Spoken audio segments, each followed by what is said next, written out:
আজকের আলোচনার বিষয় যে সব জাতক জাতিকাদের বয়স হয়ে যাচ্ছে, বিয়ে হচ্ছে না, কিংবা বিবাহে যোগাযোগ হয়েও নষ্ট হয়ে যাচ্ছে, যেভাবেই হোক নষ্ট হয়ে যাচ্ছে, কেউ ভাঙচি দিচ্ছে বা কথা মিটে গিয়েও বিয়ে হচ্ছে না, সেই ক্ষেত্রে কোনো জ্যোতিষ ভাইদের কাছে গেলে তারা আপনাদের জেমস স্টোন দেবে এবং জেমস স্টোন পরে বিবাহ হবে না, আমি লিখে দিতে পারি।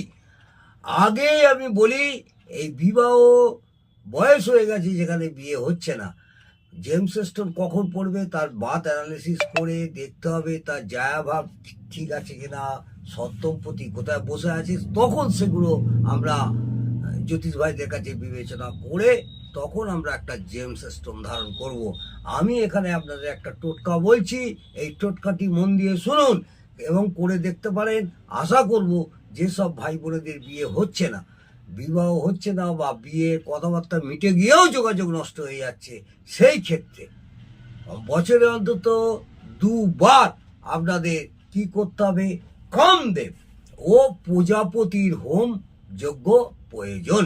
ভালো ব্রাহ্মণ দিয়ে সুন্দরভাবে নিষ্ঠাচারভাবে কামদেব ও প্রজাপতির হোম যজ্ঞ করুন, দেখবেন বছরে দুবার করার পরে আপনাদের বিয়ে অবশ্যই হয়ে যাবে এবং আশানুরূপ ফল পাবেন।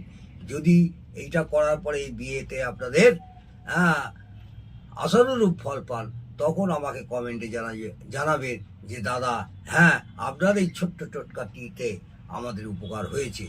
এর জন্য 10টা জেমস স্টোন করতে হবে না, কোনো কিছু করতে হবে না, কোনো টোটকা, কোনো মাদুলি বাবাদুলি কিচ্ছু করতে হবে না।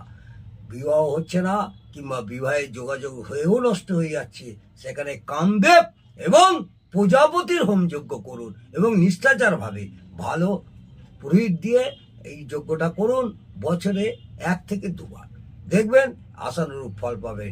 নমস্কার, জয় মা।